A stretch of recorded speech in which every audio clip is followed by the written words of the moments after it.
A face mask when the game is over versus a face mask when the game is on the line. This is RamView. It's hot out there. Let's blow them off the line of scrimmage. Headline,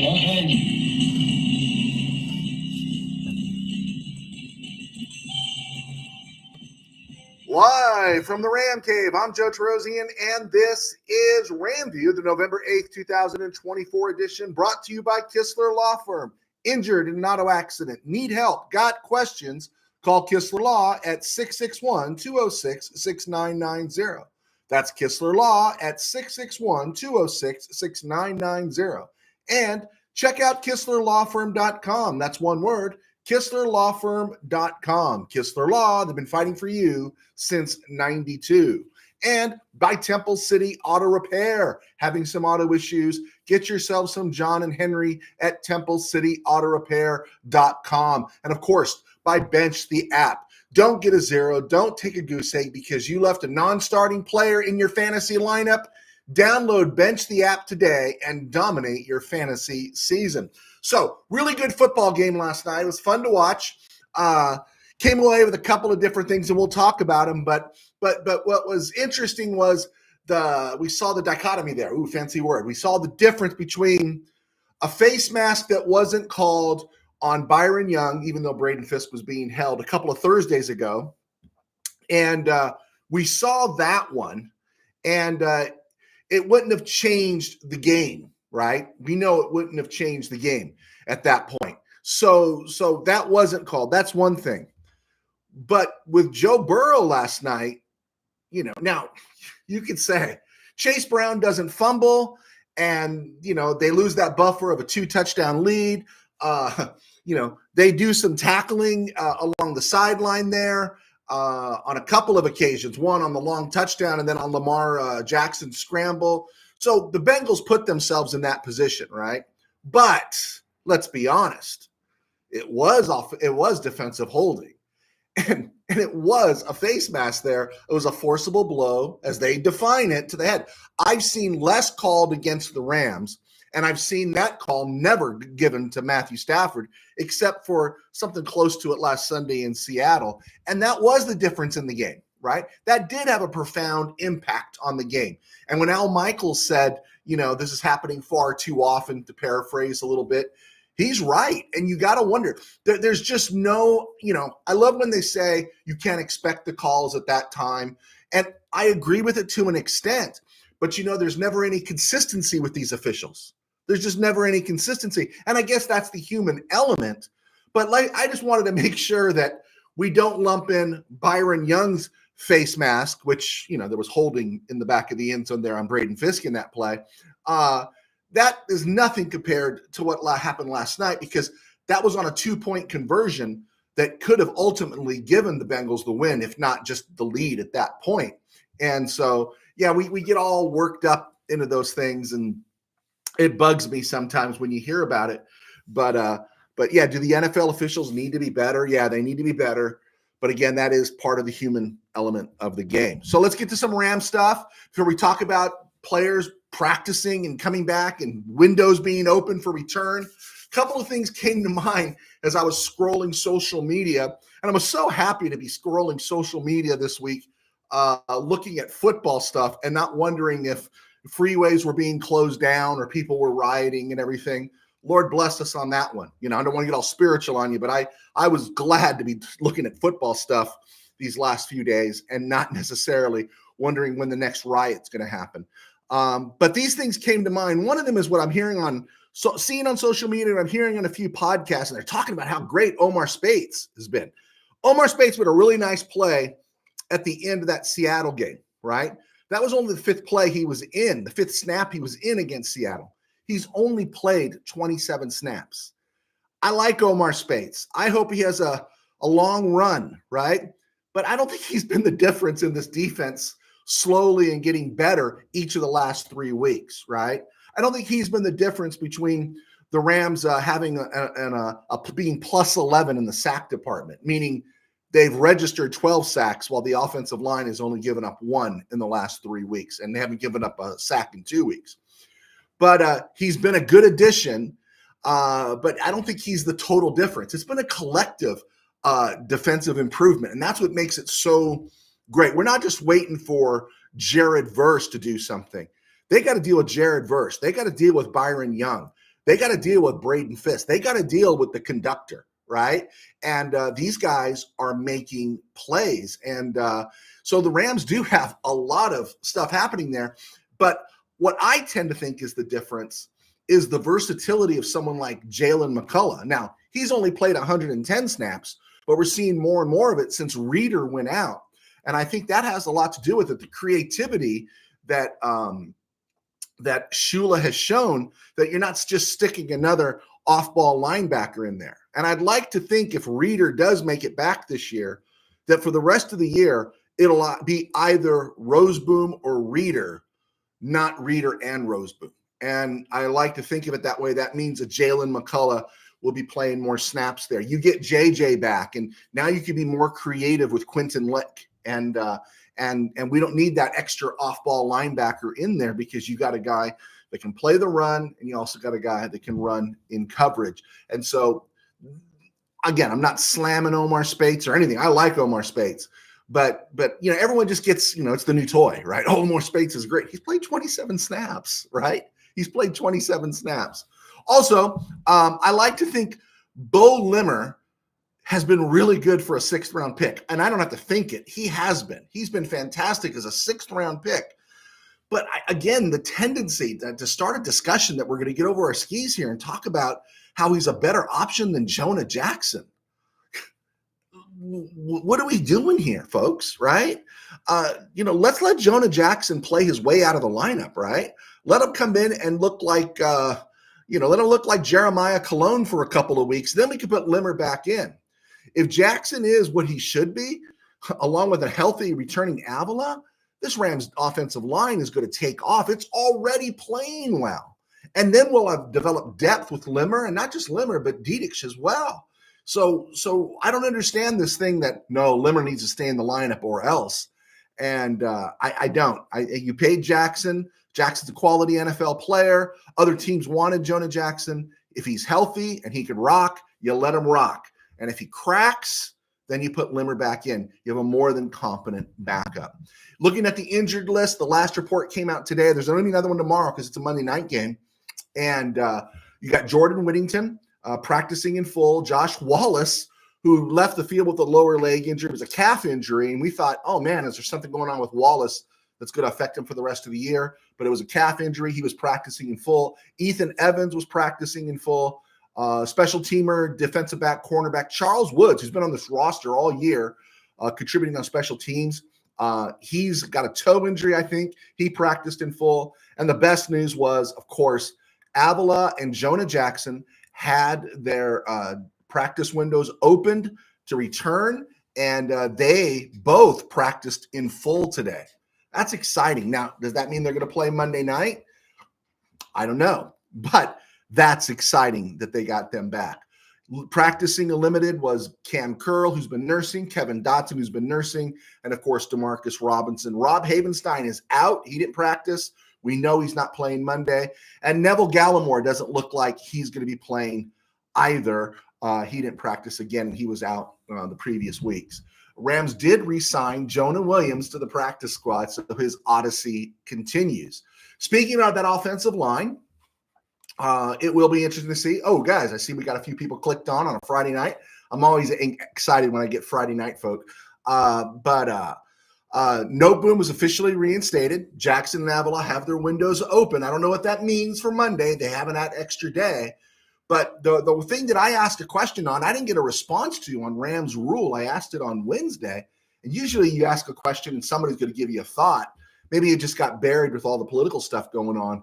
But I'm curious, do you think it's going to be Warren McClendon or Joe Noteboom at right tackle? And I shared on Wednesday, I think I'd like to go with Warren McClendon right now, at least until he whiffs, and then bring in Noteboom, because Noteboom is the accomplished veteran, but he hasn't played a whole lot. And McClendon's been around. McClendon's been absorbing. McClendon's had some good moments at right tackle. We just know we don't want him at left tackle. And so I'm curious to have your thoughts here, McClendon or Noteboom. That is this week. Alaric Jackson, according to PFF, grain of salt, is graded 36 out of 76 tackles in the NFL. Havenstein was graded 42 out of 76. McClendon hasn't played enough to get graded. Justin Dedich comes in at 61 out of 77 guards.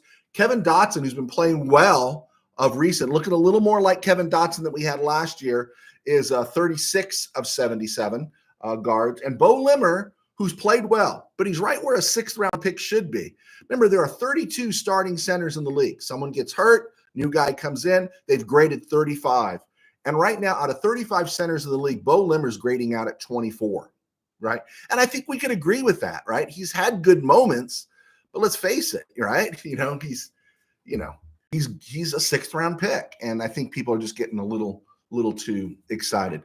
Okay, Rams get the Dolphins, and I think it's the right time.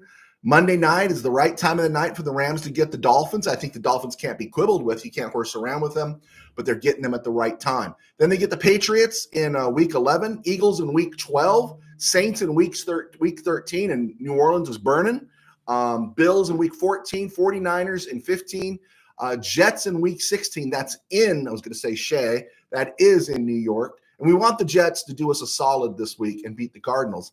And then we get those Cardinals week 17 at home, and then Seattle, which is on bye this week, we get them in week 18. Okay, a couple questions have rolled in. Tim Burns, Rams 28, Rams 38, Miami 28. Great. Yeah, I can see that. That one looks really good. Tommy Huxley, Miami sucks. Palm Beach better. Laugh out loud.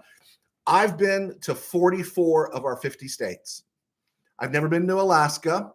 I haven't been to North Dakota. I haven't been in Vermont or Rhode Island, and I haven't been in Alabama, and I haven't been in Florida. I've never been in Florida, not even a layover in Florida. So kind of curious about that.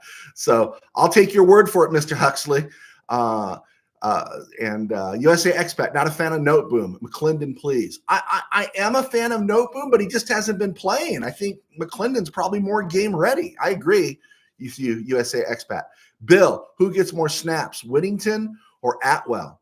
That is interesting because I'm kind of curious about D-Rob's condition, right? He's been playing really well, but he's been dealing with the hip and a few things. Who picks up those extra snaps? I'm an Atwell fan. I like Atwell, but he's a complimentary piece. And, if Whittington is on his game, if Whittington is performing well this week, I think we're going to see more snaps with Whittington. That's what I think. Tommy Huxley, my parents live in Palm Beach. All right. They're all safe during all the hurricanes. Good for you. I hope they're all safe during the hurricanes, Mr. Huxley. Tim Burns, where's Brian? Hey, cut Brian some slack. It was a tough week for him. All right, let's see here. Let's look around the NFL and other places, and we'll get back to the questions, guys. Lamar Jackson did play great last night. A bad Cincy defense, though. And the Ravens needed that turnover by Chase Brown to get back in the game. And again, it was a bad Cincy defense. And the Ravens defense isn't much better. So chances are in January, when Baltimore falls behind, Jackson will have to come back against a superior defense. And we've seen that movie before, haven't we? Right? We know how that plays out when he plays against a superior defense in January. He's probably going to play maybe the first week of the playoffs, he gets away with it. But that second week of the playoffs, I don't know if he gets away with it. Losing Kyle Hamilton doesn't make things better, makes things only worse for the Ravens defense. Now, again, I'm not slamming Lamar Jackson, but again, it was the Bengals defense, right? Which is deplorable. It's awful. Can I use the word deplorable? I don't know if that was banned or not, but they're awful. And what's he going to do when he has to play KC? I reckon in week 11, Steeler fan Rob's going to be having a field day because I'm kind of curious to see how he handles playing against Pittsburgh. Because if that defense, the Ravens defense, goes against the Pittsburgh offense and Russell Wilson, is still being Russell Wilson and the running backs are fine with the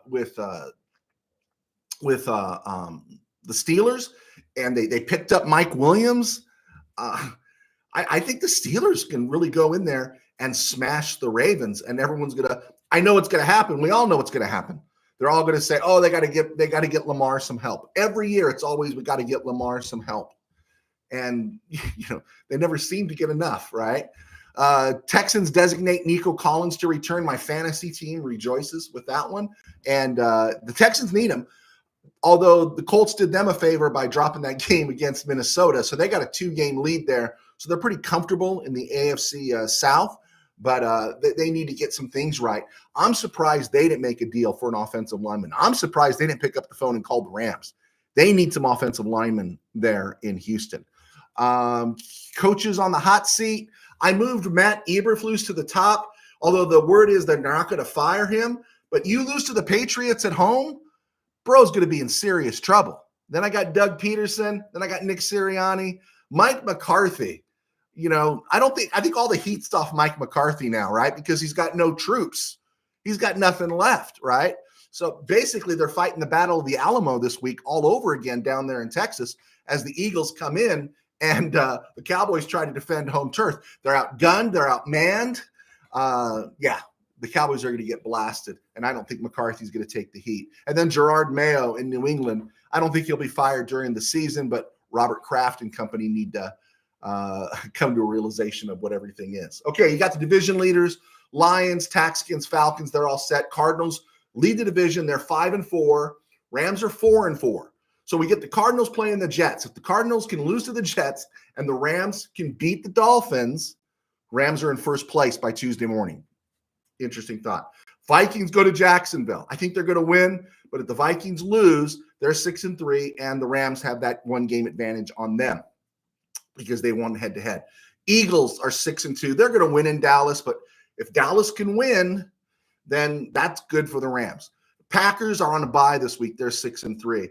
If the Rams win and the Bears lose to the Patriots, which would be great, and the Cardinals, of course, lose, the Rams could be in first place, but will also be the next team up in the wild card battle, right? Right now, the Rams are the 9th team of 7 looking to get in. If they could pass the Bears, they'll be the 8th team in, plus they'll be in first place on Tuesday morning, hopefully, if Aaron does us a solid and we take care of business against Tua. So, again, Beth path to the playoffs remains the NFC West. All right, I'm Joe Terosian, as a sports writer for 21 years, and now I do RamView thanks to our sponsors at Kistler Law, and, of course, Bench the app. And if you're tired of losing your fantasy games because you forgot to check your lineup with Bench the app, that's a thing of the past. Bench is the only app that ensures you never leave a non-starting player in your lineup. Don't miss out on crucial points. Don't be the one who forgot to bench a player on game day. Win your league, keep your pride, talk some trash, and let Bench the app handle the rest. Download Bench the app today and dominate your fantasy season. Also, I'm a writer. My books are on Amazon. I thank you for your support. You can find them there. I'm out of copies of my latest, Game Day in the RamCave, which seems to be doing really well. This is Tangent Dreams. It was my first novel. It was a high school football novel. Sold really well. Got some good reviews. You can check it out. You're also going to find out when you're there that I wrote a lot of other fiction, and I'm a Christian pastor of a church in Burbank called Burbank Faith Nazarene. And you can find us right here on YouTube with Burbank Faith Virtual and burbankfaithvirtual.com, Burbank Faith Virtual across social media. And this is how I supplement my income at my very, very small church. All right, let's see what else we got here. Anything else here? Tim Burns should have traded Tutu. I think the Rams like the depth. And I, if you were going to trade Tutu, I don't know if you were going to get what you wanted straight up. And I think they would have had to. Sweeten it with some draft picks. This way, they keep all their capital. They picked up a 7th for this year's draft, so they got 8 picks going into next year with the trade of Trey White. You know what? Ride the last ride with Tutu. I can see him coming back if he's got no offers, but someone's going to offer him, and we'll see what happens from there. USA expat, once Whittington catches the pass, I really like to see how he shows his old running back skills. Hey, nothing but love for Jordan Whittington, right? That guy's been great the whole time he's been healthy. You know what he does, though, to me, maybe a little bit, maybe I'm wrong, he reminds me of Puka in the sense that he's kind of reckless. Those running back skills is that they just put their head down and they take a lot of punishment. And so it's good to have 2 of those guys on the roster because I think they're going to be banged up. Manuel Vasquez, nice to have you, Manny. Hopefully Noteboom can hold it down the way he did when Whitworth went out. Yeah, that was a great run in 21, right? It was a great run. He's a smarter player, more experienced player. He's had some injuries. He's a better paid player. My only thing, I think if all things were equal, I would want Noteboom at right tackle. My only thing is that he hasn't seen a lot of action. You know, he went out early. McClendon did get some playing time. McClendon was getting more reps while Noteboom was out. But we'll take whatever, right? We'll take whatever we can get. Tim Burns, my man, going to get some pages in tonight. Love the book. Thank you very much, Mr. Burns. Put you on the payroll. Tim Burns, what are our needs in the next draft? Run stuffer. Bobby Brown's a free agent. How much do you want to pay him to stay? He will get an offer, I think, from somewhere. You'll pick up a 6th or 7th rounder for him in 2026 as a compensation pick. Maybe if nobody wants him, you bring him back. But you got to get a run stuffer. You got to get a beast in the middle, right? You got to get a beast or just a big fat dude, right? Just somebody to eat space. You got to get somebody who can't be moved. It would be nice if we could find another Ashawn Robinson, who I didn't think Ashawn Robinson was great, but he was what he was, and he dialed it up in the big games. And Rams are lacking something like that. And a guy like that, a Vita Vea type, as Rod on here is fond of saying, makes life easier for a Fisk, for a Kobe Turner, and everyone else along that defensive front. That would be the first thing. I do think you got to look at corner because Darius Williams is in his 30s. He's back for another year. Trey White's already gone. And Darian Kendrick and Kobe Durant will be in their 4th and final year of their contracts. So my guess would be run stuffer, CB. I think they're going to be okay in the safety room. And, you know, THT, I don't know. Josh Wallace, does he have the wheels? We'll see how that develops at corner. I think the safety room is fine. And I do think they need a corner and they need a run stuffer. And as far as I'm concerned, you draft offensive linemen every year. Scan the Big Ten. You got a guy from Wisconsin, Michigan State, Iowa, right? I don't care where you get them, but you draft offensive linemen. Noteboom's likely done and gone. Where are we at from there? We've got depth a little bit. If Dedich shows he can continue to play, Limmer, we got some depth there. And then you got the issue at left tackle. Like, how much are we going to pay Alaric Jackson? Do you want to pay Alaric Jackson? And you don't pay Alaric Jackson elite money, but if he asks for elite money, you don't give him elite money because he's not elite. He's good. He's good enough to win a Super Bowl with, but, he's not elite, right? So I hope that answers that question. Tim Burns, what are our picks? 1, a first rounder, 2 thirds, 2 3s, and then you've got 3 6s. You got what, a 4th and a 5th and a 7th. Yeah, I think that's what it is. I think there's no second rounder. There we go. All right. Tim Burns, I can't decide if I like Limmer. I like him because we're 4-4 right now. And as someone said, he might be the unsung MVP for the Rams this year because he settled that stuff down real fast to where it wasn't a joke. I mean, we're all only 2 years removed from Jeremiah Cologne. I mean, I know I don't want to offend anybody tonight because you're here with me on a Friday, but those words, Jeremiah Cologne, as well intended as that kid was, we saw Jeremiah Cologne, right? Okay, let's move on.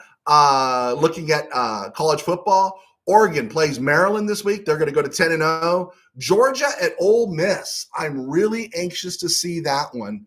They're at Ole Miss. Jackson Dart, anxious to see. Speaking of Jackson Dart, he went into the transfer portal. Did I hear right? Did Miller Moss already enter the transfer portal for next year because he got benched? Well, college football, it is nutso. Texas gets Florida. Miami gets Georgia Tech. They go to Georgia Tech. They're 9-0. Ohio State gets where is Ohio State? I don't even see where Ohio State. Oh, Purdue. I think they're playing Purdue this week, so they're going to win. LSU, Alabama. That one feels interesting, right? Penn State should beat Washington.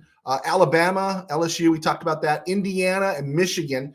This is to me, everyone's been so hyped on Indiana, and I think Indiana should win, right? Michigan doesn't have an offense, but this is a game that they're kind of playing the big boys now. Indiana, you want to be taken seriously, you got to beat Michigan, even though Michigan's down. Notre Dame gets Florida State. Clemson tries to bounce back against Virginia Tech.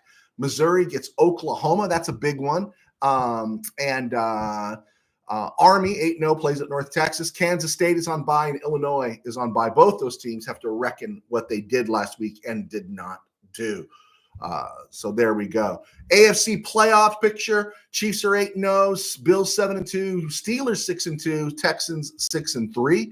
Ravens improved to 7-3. So I guess technically they're in first place right now. But Steelers get the Texans this week, and then they get the Ravens. So 2 big weeks here for Pittsburgh. I'm kind of excited for Pittsburgh, actually. Steeler fan Rob should be rejoicing. Chargers get the Titans. They're 5-3. Broncos are still in it. They're 5-4. They go to KC. Colts are 4-5. They're in trouble. Bengals are 4-6. They're in trouble. Jets, everyone's saying, still alive. They can improve to 4-6 with a win in Arizona.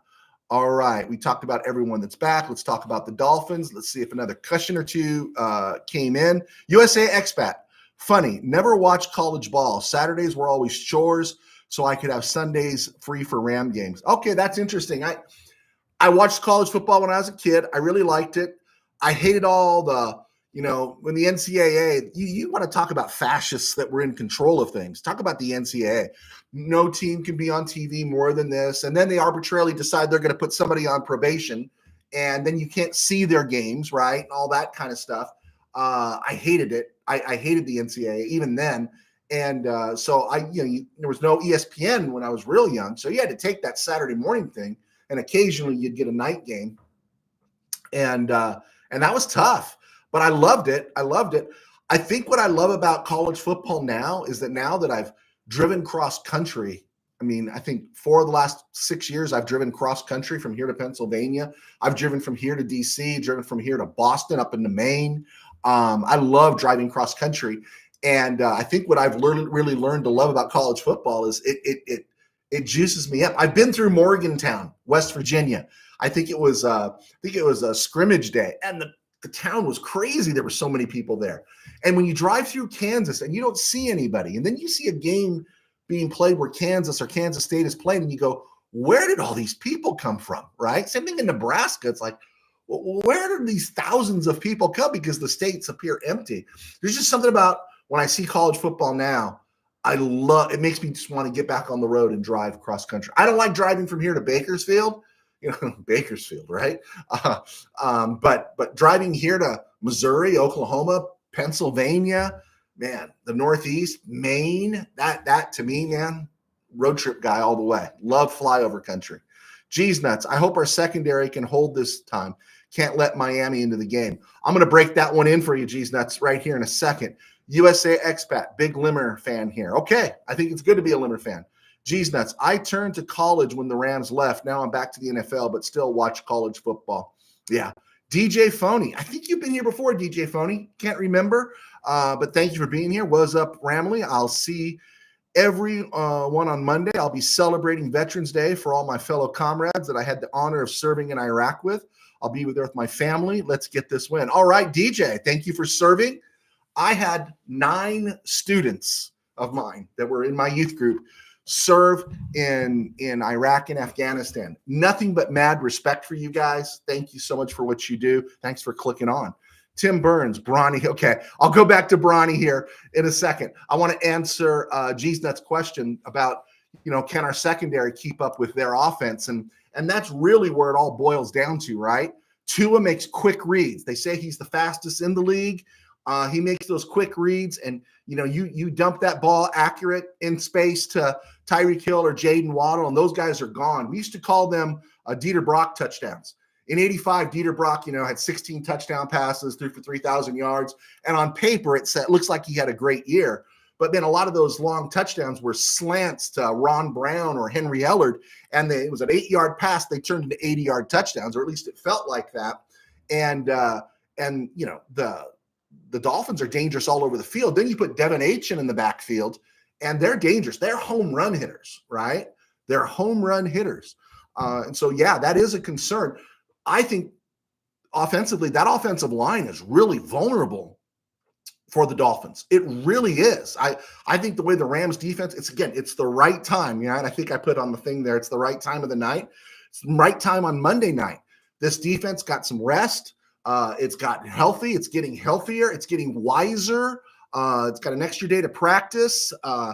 And they're looking at this, and I see great opportunity here to blow up that front, right? Terrion Armstead is the number 1 graded offensive tackle in the NFL right now, according to PFF, if you want to take that for what it is. He'll be lining up opposite, most of the time, Jared Verse. Jared Verse absolutely destroyed Charles Cross, the left tackle for the Seahawks last week. Charles Cross was graded as the 6th best tackle in the NFL, according to PFF.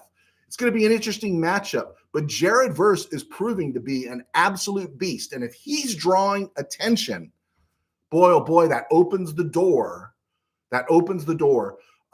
They've got Aaron Brewer at center, who's a really good center, Teron Armstead at left tackle, and everything else is kind of riffraff. Even Austin Jackson, the former USC guy at right tackle, he's just a dude. Byron Young's not just a dude. Braden Fisk is not just a dude. And there's going to be where it is. Can those guys get enough pressure early on Tua so he has to make a move to save his life before he can get rid of that ball? If he can be disrupted, get thrown off pace, then I think the Rams have a really good shot of not only winning this game, which I think they do, but I'm talking about winning it by a couple of touchdowns. And of course, anything could happen, but this is not the Rams defense that was on the field in week 2 or week 3, right? This is not the Rams defense that was on the field in week 4. This is the Rams defense of the last 3 weeks. This is a Rams defense that is plus 11 in sacks right now, 12 sacks in the last 3 games, 1 sack allowed by the offensive line. So yeah, I think our defensive backs are good enough if the defensive front is helping them by getting pressure on Tua. I think they're good enough. You can't stop a big play, right? It's going to happen. At some point, it's going to happen. What I don't want to see is those short death by 1,000 cut drives where we're so fearful. We're 10 yards off the ball, and they just keep hitting those little slants, little hooks, and just going 6, 7, 8, 9, 10 yards a chunk, and they just wear us out that way.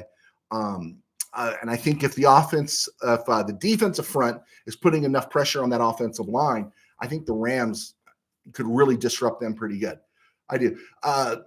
Everyone's saying, they played well in Buffalo. They lost a close one. They're getting better. Dolphins are fighting for their season. If they lose, their season's over. They're going to be 2-7. It's toast. There's not going to be any great comeback, even though their schedule gets easier down the road. But I think what they're forgetting is this is a young Ram team that had dirt kicked in its face for the first month and a half of the season, and this Ram team is fighting for its life. And so I don't think this Ram team's about to take its foot off the pedal. I think this Ram team is coming into its own defensively, and I think this team is hungry, and I think they want to dish out some carnage. So I gave a whole rant there. Sorry about that, guys. Let's see. Geez nuts. Fisk, man, finally got some sacks, but he has been a wrecking it on the inside with Verse and Agent Zero on the outside. Absolutely. You're absolutely right, Geez nuts. Absolutely right. Tim Burns, I'll go back to Bronny here in a minute. Let me finish my thing here. Rams pass rush, Verse, Young, Fisk, Kobe Turner, and Michael Hoyt. Michael Hoyt, we talked about it on Wednesday. We're not seeing him in coverage as much, right? So we love Michael Hoyt, right? He's the Michael Hoyt of 2022 that we love. He is this guy that spots them. He's like a utility knife along that front. Put a hand down in the turf. He can line up wide, can spell those guys a little bit, and he's being productive. And that's why we didn't see, we're not seeing much of Nick Hampton. We're not seeing Brennan Jackson, right? Because Michael Hoyt's played so well. It would be nice to get those guys up to speed, but we should appreciate what we have in Michael Hoyt. Bobby Brown's played well, and that's the only thing I'm afraid of. I just don't want to see us give a so-so offensive line or less than so-so offensive line any life, because Devin Achin is a scary back. He's scary, right? But in the end, I feel better about this game than I did going into the Seahawks or the Minnesota games, right? The defense is rising. The offense is getting back in sync. Could they lose? Oh, yeah. They have some hiccups against this team. Jackson Smith-Njigba is a good receiver. He's not a game breaker. Tyler Lockett's a game breaker. DK Metcalf's a game breaker. And the Rams, had some brain farts where, flags were thrown, they eased up, and they got beat deep. They tightened it up in the second half, but young teams are capable of anything.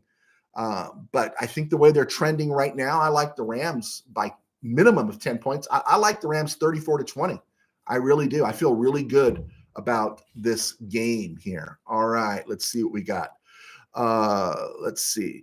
Mr. Kistler has joined us. Monday's game will be a challenge to our secondary. Did you see my rant / sermon there? He gets rid of the ball really quick there, Mr. Kistler. Tua does. He gets rid of the ball real quick. So that's the challenge. A weak offensive line that Tua makes better by getting rid of the ball. If our guys, which is not just one guy, it's Verse, it's Young, it's Fisk, it's Turner, and it's Hoyt. If our guys can get there and disrupt him and get him off schedule, Rams going to be okay. I don't think we're going to stop a big play here or there, but I think if the defensive front gets pressure, the Rams secondary is very much capable of hanging with those dudes, right? I'll tell you this, though, before we move on. A lot of talk is on Jalen Ramsey coming back, and I love Jalen Ramsey. But Jalen Ramsey, the talk is, will he be on Kupp or will he be on Nakua? That's fine. I get it. Then there's talk about what we just talked about here. Tyreek Hill kind of matching up with Darius Williams. That could be awkward. The thing I'm anxious to see, at least the way it sets up right now, given where these guys line up on the line of scrimmage, I'm interested to see Calais Campbell matching up against Kevin Dotson. Now, Calais Campbell's old, but he's had a strong season. He's a beast in size. But Dotson's exceptional against the run. And I didn't really talk about it offensively, but if the Rams run the ball against this weak Dolphins front seven, and they keep that Miami offense off the field and create opportunity for Stafford, again, this is just what I see right now. And I think the Rams are going to be in really good shape. They just got to exploit that defensive front. The Dolphins do not have a pass rush. They do not have a pass rush at all. All right, let's look at week 10. We saw a game last night. We saw Baltimore hang on against the Bengals, 35-34. Good game. I didn't walk away thinking Baltimore is a Super Bowl team, which, everyone's trying to put them in the Super Bowl. Of course, everyone puts Baltimore in the Super Bowl in September and October, right? You got the Germany game. I can't believe the Germans are interested in this game in the Kerry Collins Bowl, but I'll take the Giants over the Panthers. Patriots at the Bears. We took the Bears because it's in Soldier Field, and Matt Eberflus really needs a win. But the Pats could really do the Rams a solid here if they could beat the Bears, and we talked about that earlier. Bills 7-2 against the Colts in the Will Wolford Bowl. Buffalo, that's an easy call. Vikings at the Jaguars, Toby Gerhart Bowl. Rooting for the Jags. They're starting Mac Jones. They could do us a solid by beating the Vikings, but I think the Vikings are going to take that one. Broncos Chiefs, the Neil Smith Bowl. KC's cruising for a bruising. At some point, it's going to happen. They're going to lose a game. They're going to lose a game everyone thinks they should win. I don't think it's going to happen this week, though. Falcons at the Saints, the Billy Joe Tolliver Bowl. We want Atlanta to burn New Orleans down. The Rams have to go there in a few weeks, and all I want to find is wreckage and carnage. So Atlanta should take down the Saints. And they've already given up. They got rid of Lattimore. They fired their coach. Olave has a concussion still. I don't think he's playing. 49ers at the Buccaneers in the Steve Spurrier Bowl. Of course, we're rooting for Tampa in this game, right? Part of me, though, is also thinking they're desperate. They want to stay alive. They played really hard. Now, did they spend all of their capital there against Frisco on Monday night? Against the Chiefs on Monday night? Maybe. But everyone is thinking, Frisco's got their people back. And even Frisco might be thinking, we got everyone back. We're on track for another run and everything's going to get in gear again, right? Well, not everything's back in gear until everything's back in gear. They got a fragile roster, right? And no matter what they do, once they line everybody up, someone goes down again. We've seen this over and over with Frisco, and they're older, and it's happening more often. Tampa is at home fighting for its life. Wisdom says take the 49ers, but I'm being a homer here, and I'm thinking Tampa Bay and Baker Mayfield, it's going to be his way of saying thank you to Sean McVay for believing in him and keeping his career afloat and getting him another starting gig in the NFL. Buccaneers beat the 49ers. That's my reach. Steelers at the Texans in the Antoine Randall L Bowl. Should be a great game. If Pittsburgh has its offensive act together, they're going to put the hurt on Baltimore next week. And before the trade deadline, when I looked at this on Monday, Tuesday morning, I was thinking Texans in this one. I really was. But I think the Steelers are the more mature team. I haven't even taken a phone call from Steeler fan Rob in Missouri, and I'm going with the Steelers this week. I'm going with the Steelers in the upset in D.C. Titans at Chargers, the Charlie Joyner Bowl. Will Levis is back, but it's going to be all Bolts. Jets at the Cardinals in the Johnny Johnson Bowl. Again, Cardinals should have been beaten, right? They should have been beaten by this point. They're living on the edge, but they're gaining confidence every week. Come on, Aaron. Aaron always plays well in Arizona. He's had a lot of miracles down there. Eagles at the Cowboys. Again, Cowboys are like Travis and Bowie and Crockett defending the Alamo, and they're trying to hold the Eagles out. Nice try. They could do us a great favor if they do and win the Herschel Walker Bowl, but I think the Eagles are going to win this one. Lions at the Texans in Houston on Sunday night, the Sean Cody Bowl. Detroit is due for a loss. It could be here. I think they're due for a loss. Monday night, Dolphins, Rams, the Bob Brzezinski Bowl. I like the Rams 34-20. I've been on fire the last 4 weeks, 13, 10, 11, and 12 wins in my picks. So I've gotten on the right side into the land of the living. I have got a 82-57 record as of now on the season. All right, let's see what we got here. It was a stone group. All right, let's see what we got. Michael Gutierrez, thank you for joining us, Micah. Excited to be at the game Monday. I think the defensive line will continue to feast and start to get the national recognition they deserve. I want them to feast. I don't care about the national recognition. I don't care about them getting all rookie team this. I want them under the radar, and I want everyone's mouths dropping when we throw up some goose eggs going down the stretch at the end of the season. Wouldn't that be marvelous to say, how are they doing this, right? Where did this happen, right? I want them to be talking about, with a defense that seems so improbable, the impossible has happened, right? That's what we want. But let's not I don't care about the media. The media, the KBM, they're all lapdogs anyway, right? And Rams never get the respect they deserve in a media market like this. You think they would, but they don't. So I hope they stay under the radar and that everyone keeps thinking, this is fool's gold when we know it's not. J.D. Durham, not after that Monday Night Football plus a bye for the Niners. I agree. It's all must win for NFC West. I agree. I do agree with you, J.D. Durham, but my head is saying 49ers, but Baker's going to give us some payback here. Baker's going to give us some payback, Mr. Durham. Don't put money on what I say, though. I don't know what I'm saying when it comes to betting. Michael Negretti, hola, Pastor Joe, to CMC break a leg. Oh, that's brutal. That's brutal, Mr. Negretti. There you go. Good to see you, Michael. Thank you for joining us here. On this date in Rams history, 1977, the Rams signed a legendary Hall of Fame offensive tackle named Winston Hill. Anyone remember Winston Hill? Played for the Jets from 63 through 76. He was a starter, started in Super Bowl III.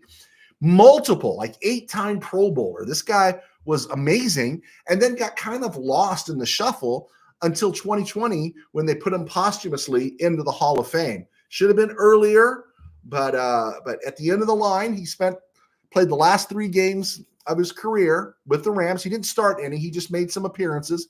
He was some depth the Rams signed for.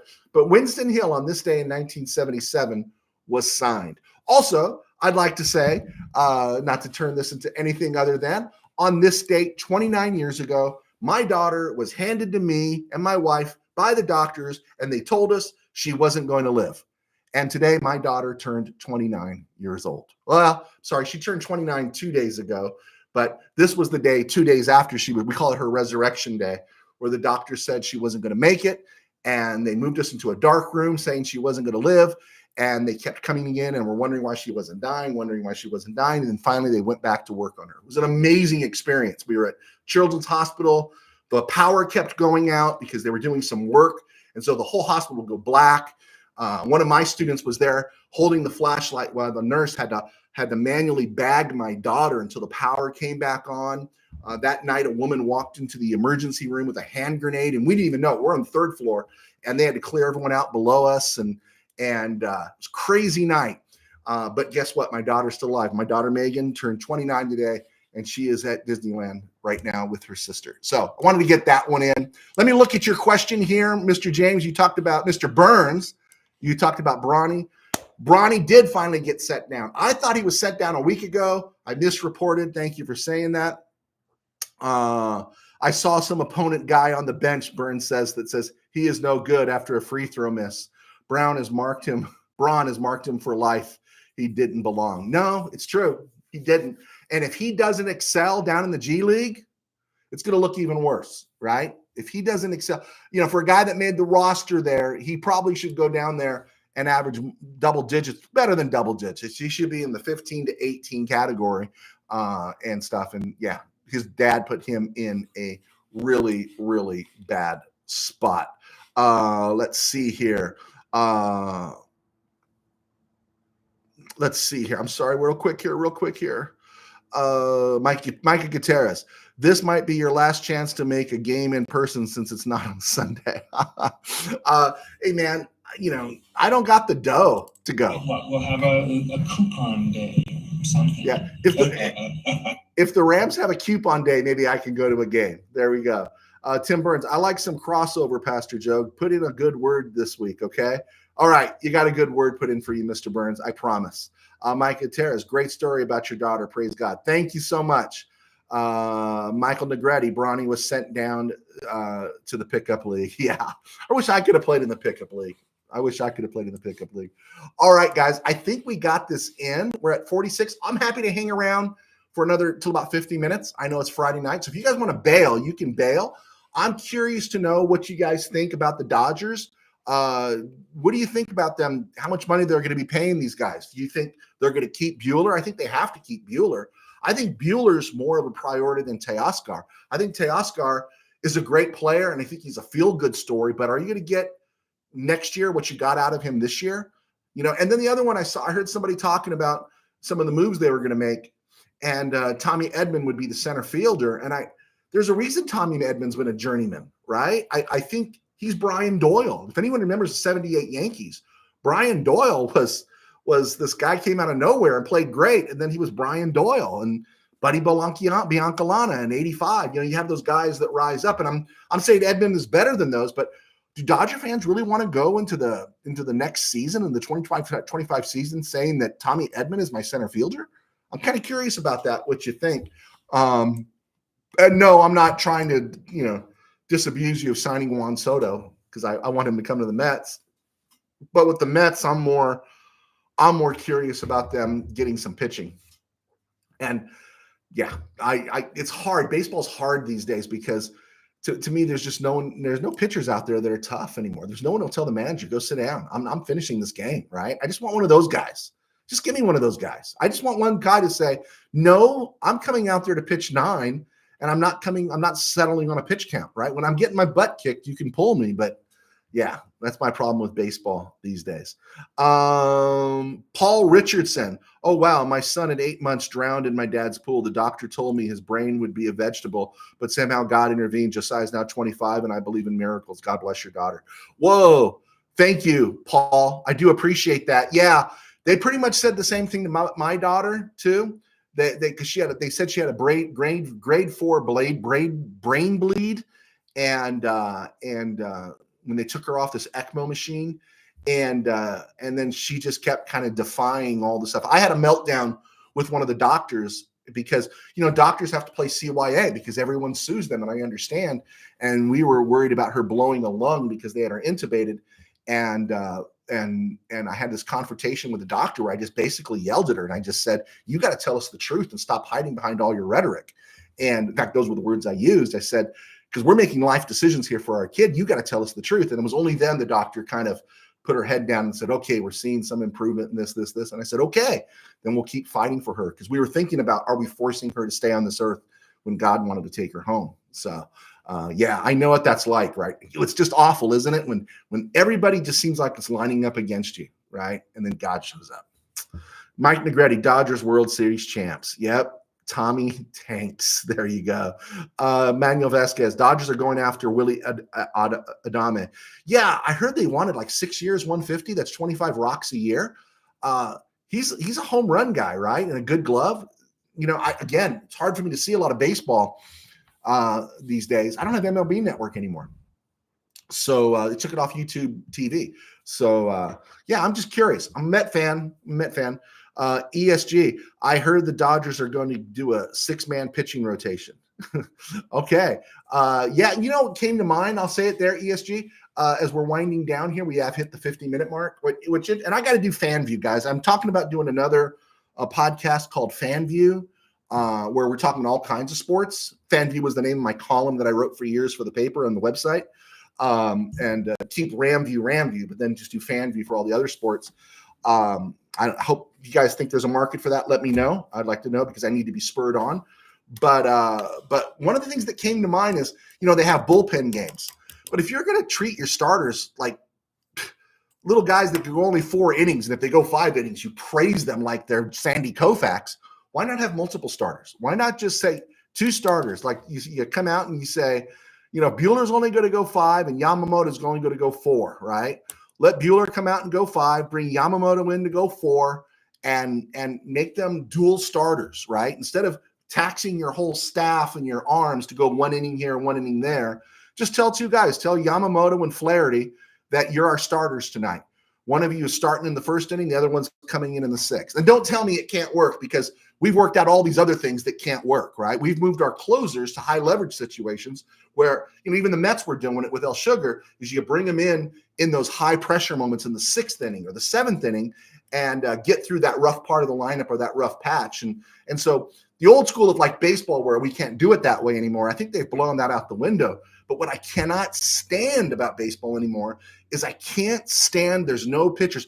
A pitcher is telling a story when he's on the hill, right?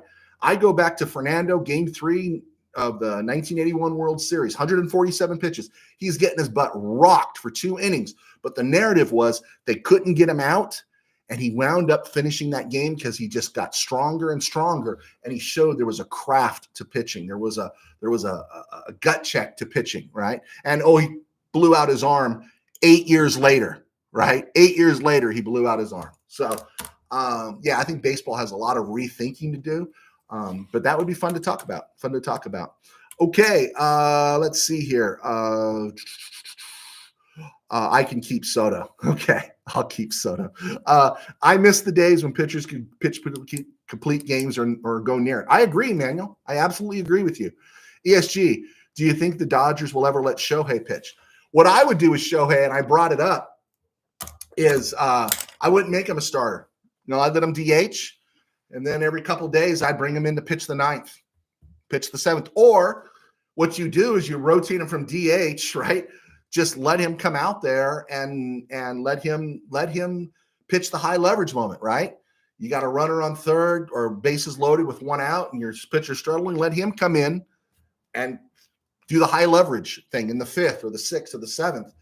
But use him that way, just make him this component and such. So yeah, that's what I would do. I would do something like that. Put him in right field, let him just come into the mound, and let him pitch that 1 inning, or maybe 2, but 1 inning. But don't make him a starter, because I don't want to lose his bat, right? I don't want to lose his bat, and he's already had a couple of arm surgeries. So there we go. Wow, we went the distance tonight, man. I didn't think I was going to go this far. Thanks, guys, for hanging out with me. Hey, just a reminder that I never say at the top of the show, I am on Spotify, called From the RamCave. Look it up, and you'll hear the audio of this. So if you miss us here, you can hear us on the road. Tell your friends. You need to pick up our subscriptions, subscribers, and go forward from there. Check out my books. God bless. Take care. Thanks for hanging out. Thanks for letting me talk about my daughter, Paul Richardson. God bless you and your son, and Josiah. Guys, take care. We will see you soon. Go Rams.